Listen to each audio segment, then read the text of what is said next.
Hey, how's it going everyone? This is Wylam here. In today's Fuji Friday, I only have two topics to discuss, so let's go ahead and get right into it. The first one is we're starting to see images of the new Viltrox prime lenses that are coming out, and these are really interesting because they're going to be prime lenses. They're super fast f1.4s, and they also have autofocus, and a new bonus that I just saw in these pictures, they're actually going to have an aperture ring, which is something that we missed in the 85mm one that came out earlier this year. So having that aperture ring here on the lens is definitely a benefit for all of the Fujifilm cameras.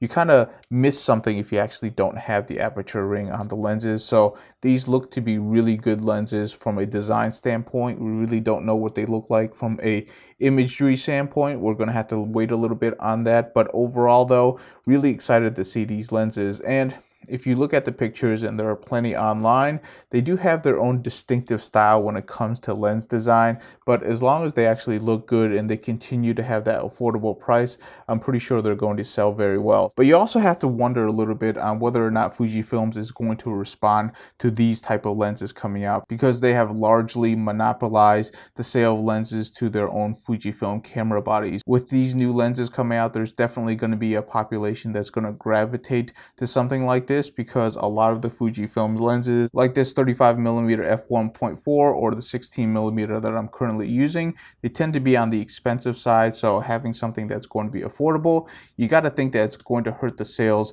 of these type of lenses. I don't think it's going to affect the compact lenses because they are so compact and lightweight, and also the overall quality and reliability, because it is a Fujifilm lens and it's going to work well for any Fujifilm camera body. So there is peace of mind when it comes to buying Fujifilm lenses, which is something that a lot of people are probably going to like, including myself. But overall, I think this is still a good thing because it's going to push Fujifilms to make better lenses, more affordable lenses, and really continue to push the innovation forward on lenses, and really push the innovation on lenses to ensure that people still buy Fujifilm lenses. Definitely keep an eye out for these lenses, but I would also caution you not to be the first people to buy these lenses, because we don't really know how good the autofocus is going to work on these lenses, because they are third-party lenses and Fujifilms is not going to support these lenses. So if you're worried about the autofocus being off, I would definitely hold off and really start seeing the first reviews coming in and telling people how well it reacts to autofocus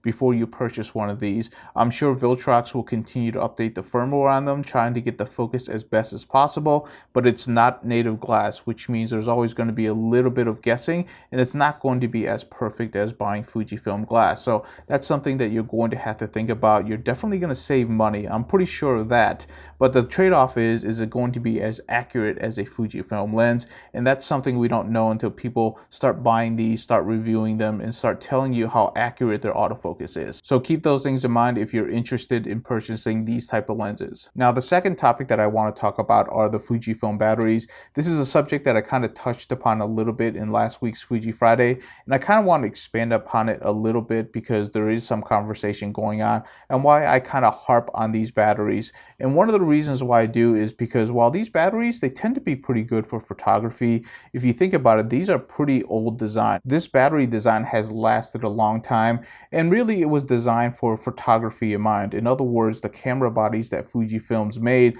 was for photography, but now we're entering a new age. We're starting to see a lot more video features, and a lot of them are really good. The X-T3, the X-H1, X-T30, all of them are really capable video cameras, and anybody who has used it will tell you that. And one thing that you'll notice is that when you start taking videos, these batteries really lag behind because they were made at a time when video wasn't important to Fujifilms, and they just can't keep up with the power demands. That's why they last under an hour when you record video with them. And with some of the more higher powered cameras like the X-H1 with everything turned on, the battery life is actually really poor on these batteries. And it goes to show that we really need an improvement on these batteries. Now, if you talk about strictly photography, I think these things still hold up pretty well. Not really all that great, but they still hold up pretty well, especially if you use the battery grip. But once you get into video, these things just don't hold up at all. And that's why I really harp on it, because I use a lot of my Fujifilm cameras for video purposes. It's also the reason why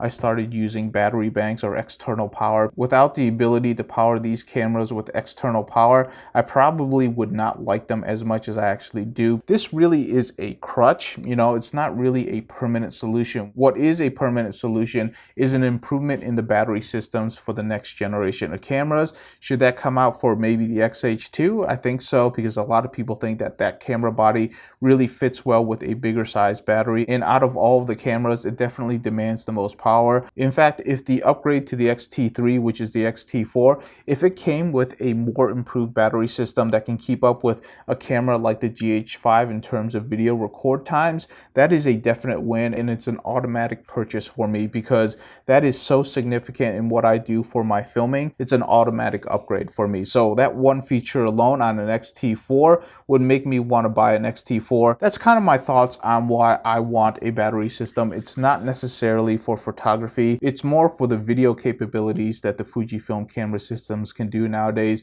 It really could benefit from a much larger battery system. Anyhow, that's all I have this week. Thank you so much for watching. I hope you have a good weekend, and I'll see you in the next video.